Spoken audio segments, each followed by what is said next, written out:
వీరభద్రకాళి మాత మనం పవన్ కళ్యాణ్ గారి గురించి కూడా చెప్తాం. ఆయన కోనసీమలపై అనింది మీ తెలంగాణ నాయకులు కొంతమంది కోనసీమ పేరు తీసి దిష్టి తగిలింది. అందుకే ఇట్లా బోడికి తయారైంది. అంత కళకళలాడుతున్న కోనసీమ అంటే కేసీఆర్ గారు అన్నారు ఒకప్పుడు కోనసీమలాగా ఎట్లా కళకళలాడుతుందో మనది కూడా అట్లా కావాలని చెప్పినాడు తెలంగాణ.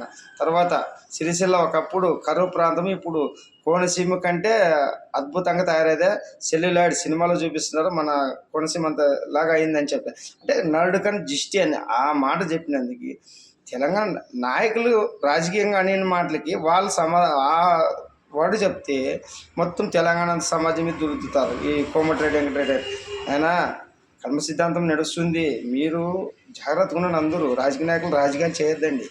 చాలు ఆయన చెప్పిన మాట ఏమి మీరు చేసేదేమి. ఇది ఒత్తాస పలకం కాదు. ధర్మం ఎక్కడుంటే అక్కడ ఉంటాడు వీరభద్రుడు. మీరు అనుకుంటారు కృష్ణుడు మళ్ళీ పాండవ పక్షపాతి ఎందుకైనా ధర్మం ఉంది కాబట్టి. కొరవ పక్క ఎందుకలదు ఆయన బంధువులే, కానీ ఆయన అధర్మం పట్టుకున్న ఎప్పుడు దరి చేయలేడు. ధర్మం అధర్మం మీకు చూపిస్తున్నాడు. ఇంకా మీరు రాక్షస రాజు లెక్క మాట్లాడితే తప్పు. మన రేవంత్ రెడ్డి గారు కూడా దేవుళ్ళ గురించి మాట్లాడతాడు. ఏం అధికారం వచ్చేతరకల్లా నెత్తికెక్కుతుందన్న మీకు మనుషులకి దేవుళ్ళ గురించి అనేంత శక్తి. మనం ఎంత పిచ్చుకులు ఎన్నేళ్ళు బతుకుతాం తెలియదు, ఎన్నేళ్ళు ఉంటాం తెలియదు. దేవుళ్ళతో అన్నప్పుడు ఏ అభిమానమైన రాజకీయ నాయకుల అభిమానులు కానీ సినీ అభిమానులు కానీ దేవునికి ఫస్ట్ ప్రాధాన్యత ఇవ్వాల. ఈ సృష్టి ఈ ప్రకృతి అంతా వాళ్ళు నడిపేది. వాళ్ళ నుంచే ఇంత సృష్టి, కొండలు గుట్టలు వాగులు వంకలు చెట్లు ఇవంతా ఆక్సిజన్ అంతా పీల్చుకునే ఎంత భూదేవి గంగమ్మదేవి ఎల్లమ్మ మల్లమ్మ శుంకులమ్మ మారమ్మ లక్ష్మమ్మ చోడమ్మ ములిగమ్మ దుర్గామాత మహాకాలం భద్రకాలు రుద్రకాలు బేజవాడ దుర్గమ్మ నవగ్రహ దేవతలు తిమ్ముడు దేవతలు కోట్ల దేవతలు ఉన్నారు కాబట్టి ప్రపంచాన్ని అంతా నడుపుతున్నారు.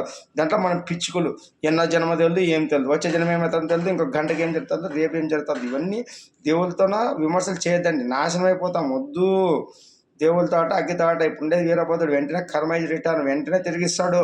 మీరు ఇట్లా అనుకుంటూ కూర్చుంటే చూసుకుంటూ ఉండడానికి అన్యాయస్వామి కానీ జై శ్రీరామ్ అంటే పడిపోతాడమ్మా, వెంకటేశ్వరం ఏడుకొండల వెంకటరమణ గోవిందంటే పడిపోతాడమ్మా, అమ్మవారు జై మాత అంటే పడిపోతాడమ్మా. కానీ వీరభద్రుడికి తెలుసు అట్లా కాదు. నార తీస్తాడు. రక్షకుడు వచ్చినాడు కాబట్టి కరుణ సిద్ధాంతం మొదలుపెట్టినప్పుడు అన్నీ చూపిస్తున్నాడు.